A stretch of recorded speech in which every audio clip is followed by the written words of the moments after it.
Morning everyone. আমি এতিয়া কেদাৰনাথৰ পৰা আহি পেলাই এই ভৈৰৱকুণ্ড পালোঁ। ভৈৰৱকুণ্ডৰ পৰা এতিয়া সোণপ্ৰিয়াত ৰাতি হ'ল। এতিয়া ৰাতি হোৱাৰ কাৰণে আমি সোণপ্ৰিয়া হোটেলত ভাড়া থাকিব লাগে হ'ল। এতিয়া জেগাটো হ'ল সোণপ্ৰিয়াত টাউন। বহুত ধুনীয়া প্লেচ জেগা, পাহাৰ, নদী, শিল আৰু টাউনটো ডাঙৰ কি ধুনীয়া জেগাটো। এইটো চাব লগা জেগা।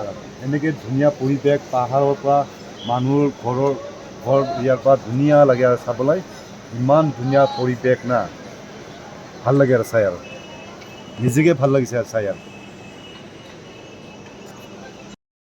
এইটো হ'ল সোণপ্ৰিয়াৰ এইটো ব্ৰিজ। সোণপ্ৰিয়া টাউনৰ টাউনটো পাৰ হৈ ব্ৰিজ পায়, আৰু ব্ৰিজ পাৰ হৈয়ে আপোনাৰ গৌৰীকুণ্ডলৈ এইটো ৰাস্তা দি যায়। গৌৰীকুণ্ড এইটো ৰাস্তা দি যাব, গৌৰীকুণ্ডৰ পৰাই আপোনাৰ কেদাৰনাথ যাব। এইখানে সোণপ্ৰিয়াত ব্ৰিজ ধুনীয়া চাবলৈ। ব্ৰিজখন টাউনটো পাৰ হৈ ব্ৰিজখন পায়। এইফালেও শিল, পাহাৰ, এইফালেও নদী, ধুনীয়া ওপৰেদি গাড়ী গৈ আছে। ইমান ধুনীয়া প্লেচ, জেগাটো চাব লগা জেগা।